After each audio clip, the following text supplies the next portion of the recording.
नमो विष्णुपादाय कृष्णपृष्ठाय भूतले श्रीमते Radhanath स्वामिन्निति नामिने।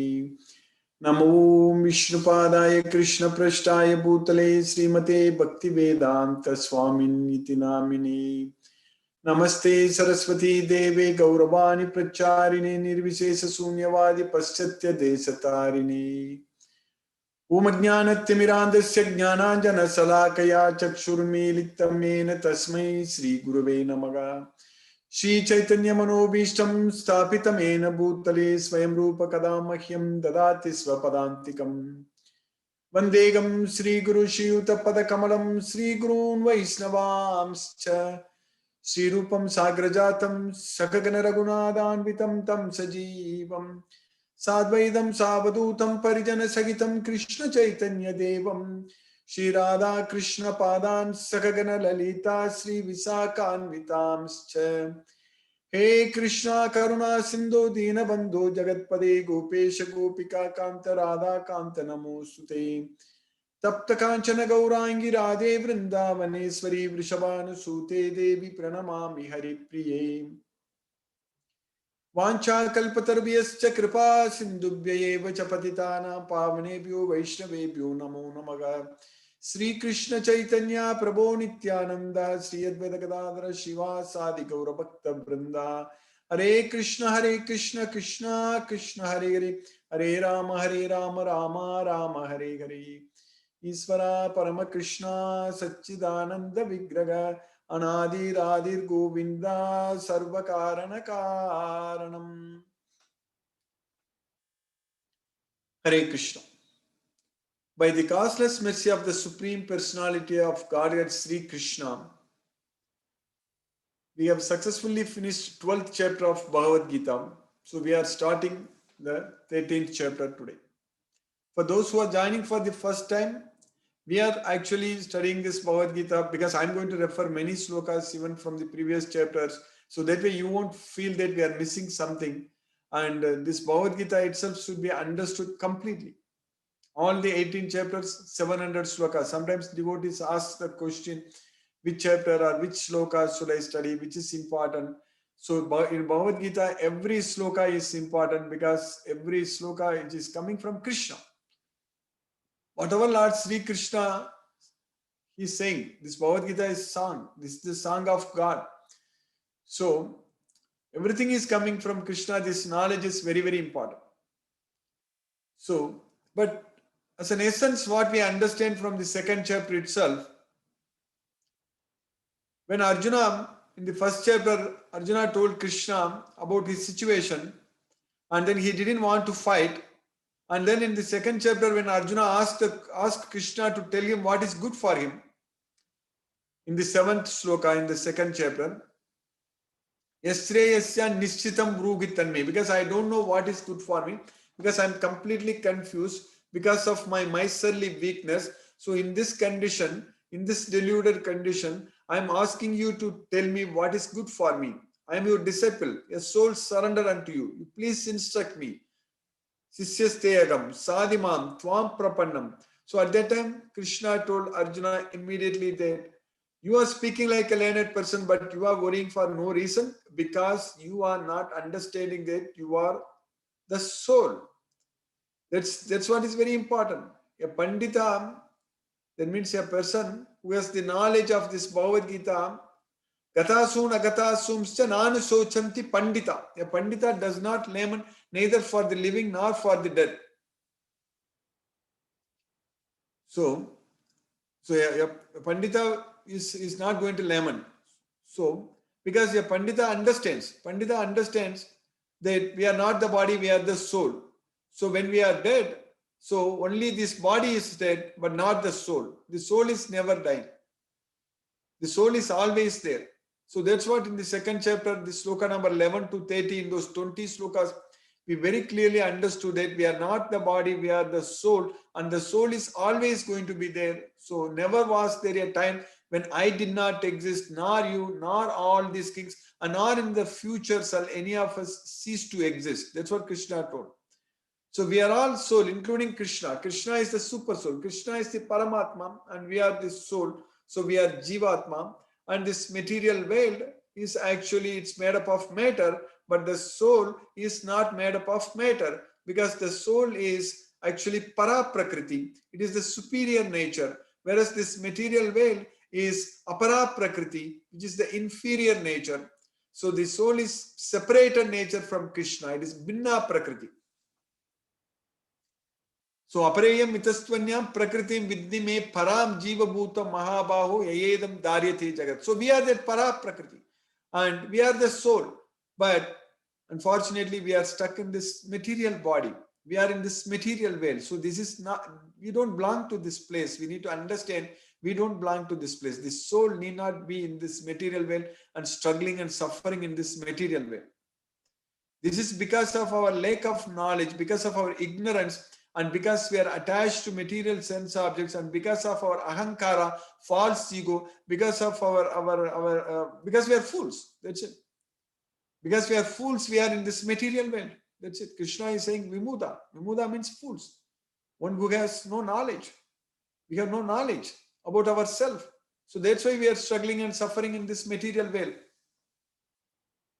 So we need to realize that we are not the body, we are the soul with this knowledge of Bhagavad Gita, and then make use of this opportunity that is human body, this human body.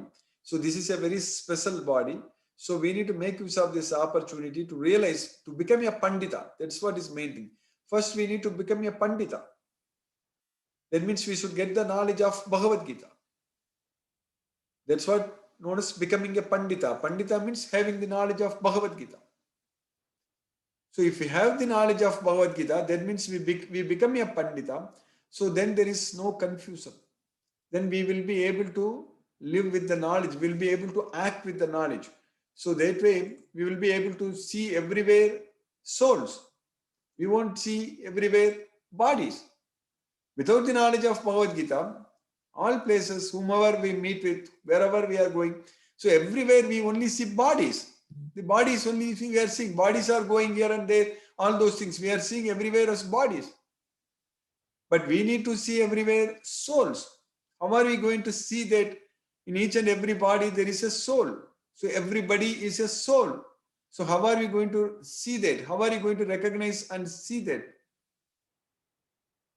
Because a Pandita sees only the soul. The Pandita doesn't see the body. That's what Pandita Samadarshinaga.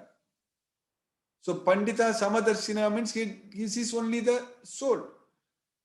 So we also should be able to see the super soul everywhere. In everybody, we need to see. So in everybody, we need to see the super soul also. So basically, when a person is going, so we need to see the soul and super soul in their body.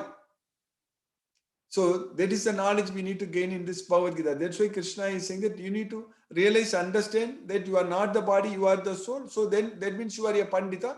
Otherwise, you are speaking like a learned person. Prajna vadamscha bhasase. You are speaking like you know everything. So that's what Krishna told Arjuna. You are speaking like you know everything, but you don't know anything. Because you need to understand, you need to realize that you are the soul. You are not the body, you are the soul. So, the sole purpose of Bhagavad Gita is to realize that we are the soul, we are not the body. So, if we understand this knowledge, if we get this knowledge, and if we are able to realize this fact and follow in our life, so if you are able to act with this knowledge, if you are able to do everything, all our activities with this knowledge, then we will be able to do the things in the right way. Otherwise, if we consider that we are body and doing all our activities, so we will be acting like stupids only. Based on Bhagavad Gita, that's what we understand. Because Krishna is saying that vimuda, fools. Ahankara vimudatma kartaham iti manyade. A person due to ahankara, due to false ego, a fool, vimudatma, a foolish person due to false ego thinks that he is the doer, but he is not the doer. We are not the doer. We are not doing anything. Everything is done by the three modes of material nature. The mode of goodness, patience, and ignorance. Sattva, Raja, and Tama gunas. So they are only doing all the activities. We are not doing anything. So that's what we need to understand from Bhagavad Gita.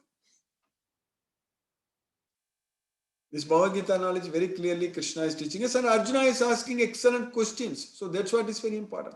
Arjuna is asking very, very nice questions. Every chapter is asking a lot of nice questions. Like in the 12th chapter, the very first sloka, Arjuna asked the question, we understood. So Krishna answered in the next 19 slokas.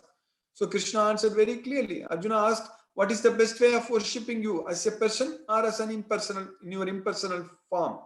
Krishna said very clearly, I consider worshipping me as a person to be the most perfect.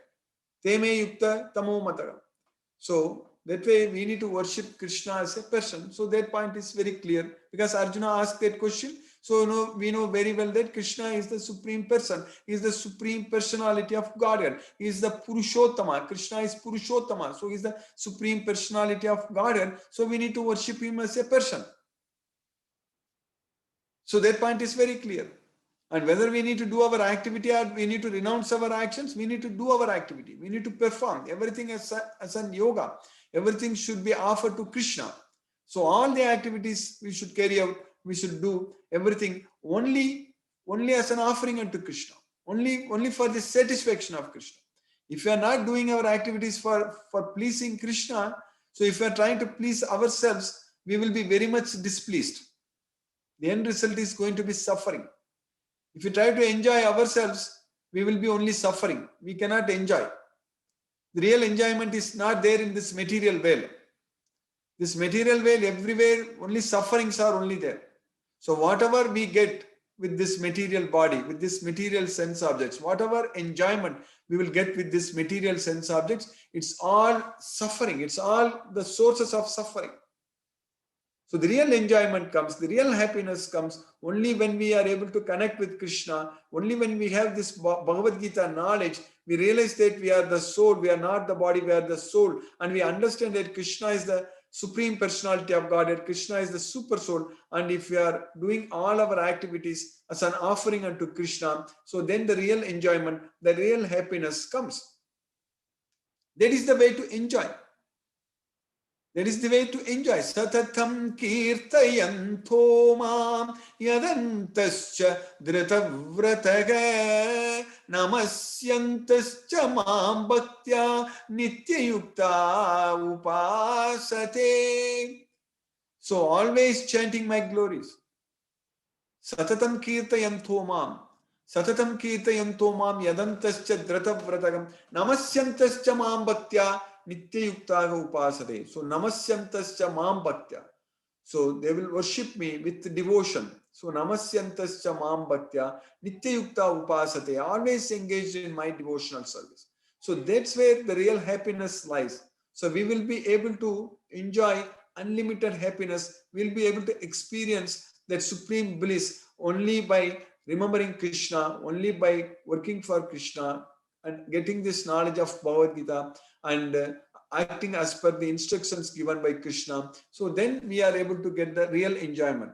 The real happiness comes. Otherwise, in this material world, this is flickering happiness. Flickering. It's momentary. It is not going to be a permanent happiness.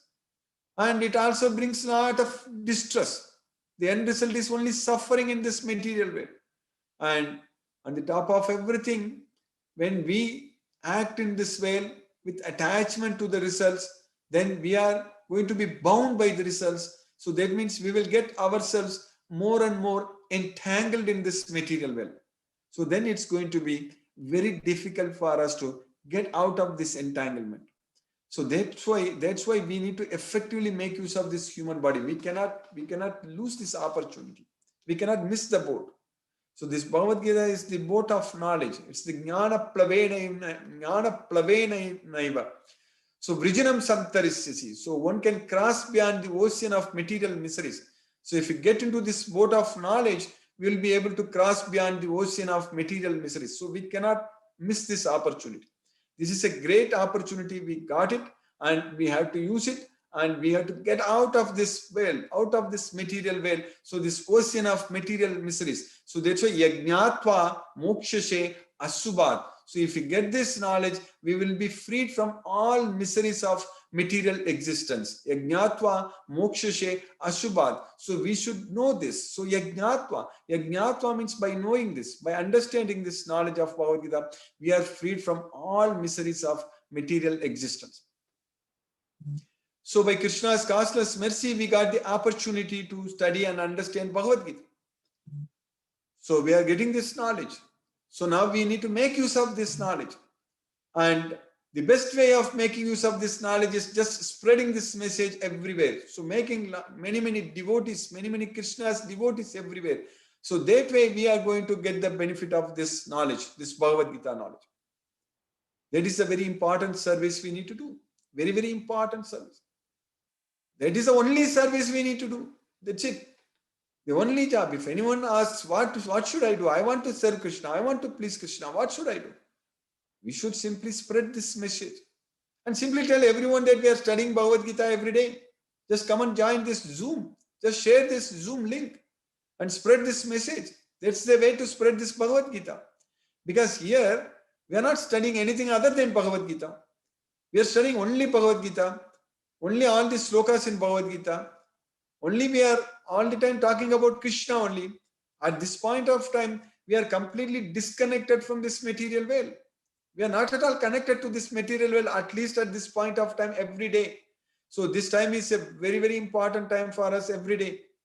Because we are able to forget about everything, at least at this point of time. Maya is not bothering us. We don't have any attachment to anything at this point of time because we are now studying Bhagavad Gita. We are now fully, completely connected with Krishna.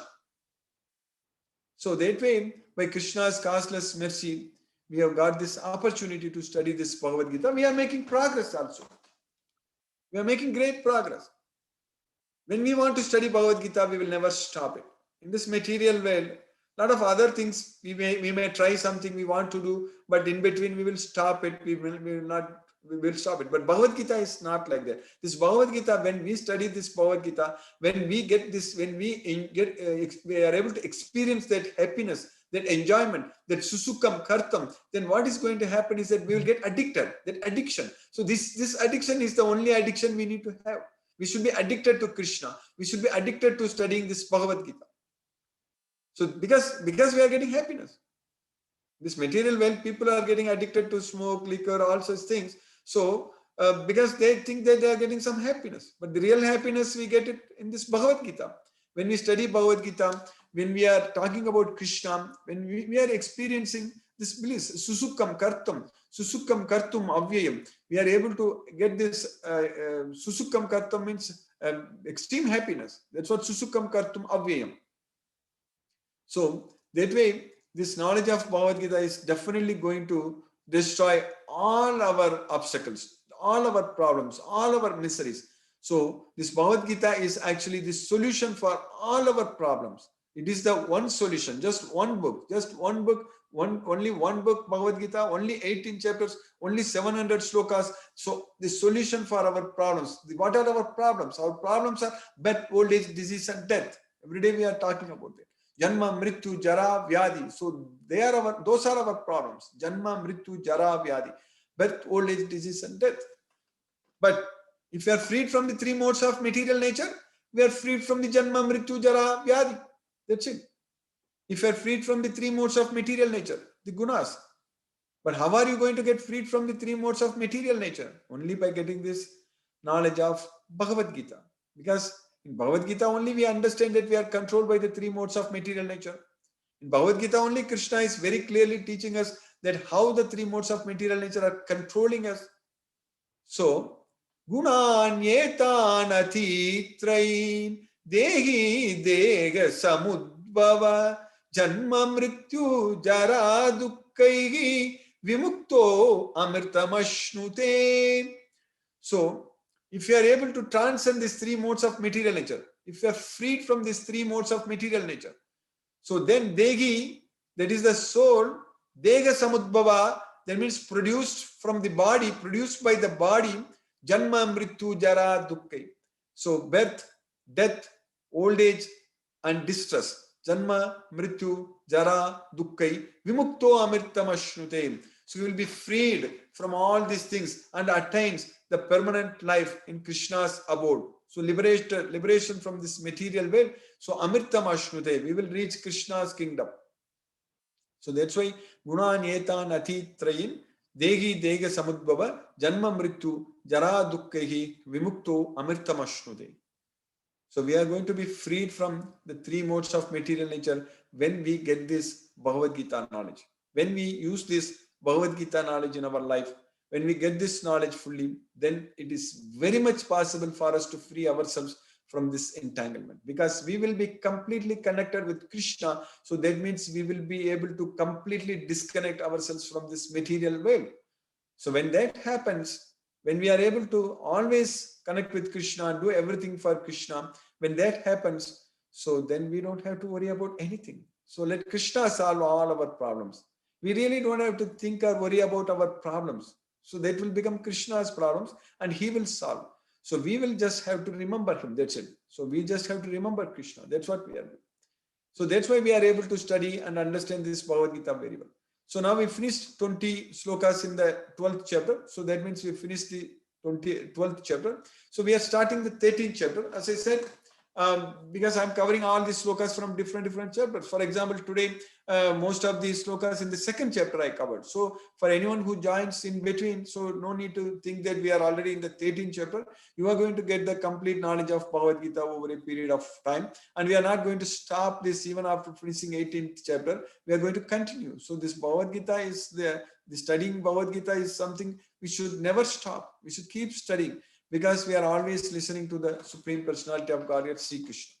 So now in the 13th chapter, in the very first sloka, Arjuna is again asking questions. So then for that, immediately Krishna is actually started answering also. So in the first and second slokas, they are coming together. That's what we are studying, the sloka number 1 and 2. Arjuna Uvacha Prakritim Purusham Chaiva Kshetram Kshetrajnameva cha Yetadveditum ichchami Jnanam Jneyam cha Keshava.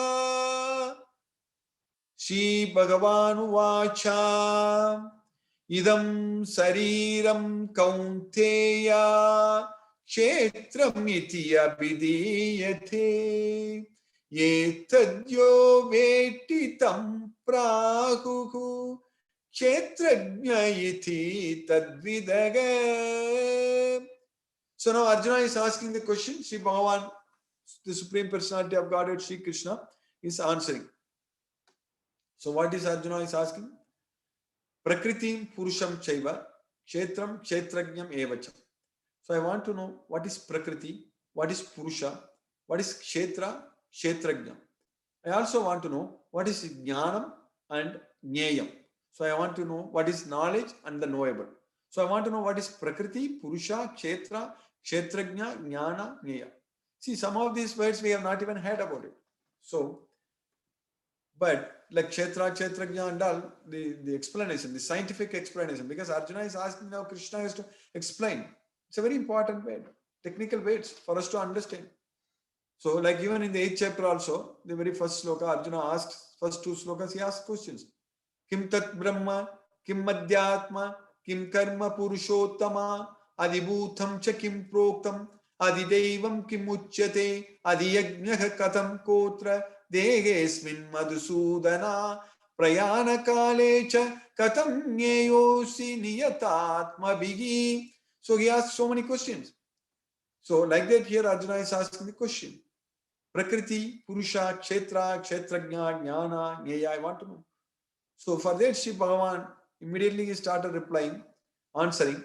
So Krishna is saying that Idam Sariram Kaunteya Kshetramiti Abhidiyate. So this body, this Sarira, this body is actually Kshetra. So that's what Krishna is saying that Idam Sariram Kaunteya Kshetramiti Abhidiyate. Etadyo veti tam prahuhu kshetrajna iti tadvidagam. So anyone who knows about this body, so that's what etadyo veti tam prahuhu, he is called as kshetrajna. So anyone who knows about this body, etadyo veti tam prahuhu kshetrajna iti tadvidagam. So anyone who knows about this body means I know about my body, you know about your body. So that means whatever is, if there is a pain somewhere in my body, I know, I feel it. So you don't feel it. But you know about your body. You feel it if there is a pain or there is something, whatever it is. So that way, I am the knower of my body. You are the knower of your body. So that way, I am the Kshetrajna. So this Kshetra is this body. So this body is the field of activities. This is the Kshetra. And the knower of this Kshetra is known as Kshetrajna. So Krishna has already answered two questions. Arjuna asked 6. Prakriti, Purusham Chaiva, Kshetram, Kshetrajnam Evacha, Etat Veditum Ichami, Jnanam Nyayam. So Prakriti, Purusha, Kshetra, Kshetrajna, Jnana, Nyaya. So in that, Krishna has already explained what is Kshetra and Kshetrajna. This body is Kshetra and the knower of this body is Kshetrajna. Now we are going to, Krishna is not just going to stop here. He is going to even explain in more detail about this body. So even the doctors who go to medical school, the doctors, physicians, they don't even know that much extent about this body. So they know only about the Panjabhutas, so about how our body works, only our physiology, only our systems, how it works, and what medications, what kind of effects it will have. That much only they know. But Krishna is explaining even much more actually. So Krishna is explaining even about the body also. We need to know a lot about it. So Krishna is going to, in the coming slokas, Krishna explain about all his questions in detail. So Kshetra, Kshetrajna, Jnana, Nyeya, Prakriti, Purusha, everything we are going to understand at length. So it's all Krishna's mercy. It's Arjuna's mercy also, because Arjuna asked such great questions. So that's what is very important. If Arjuna didn't ask such questions, then we will not get this much knowledge, because Krishna is answering because Arjuna has asked these questions. So that's why we are getting the complete knowledge of Bhagavad Gita. So Arjuna said, "Oh my dear Krishna, I wish to know about Prakriti, Purusha, and the field and the knower of the field, and of knowledge and the object of knowledge."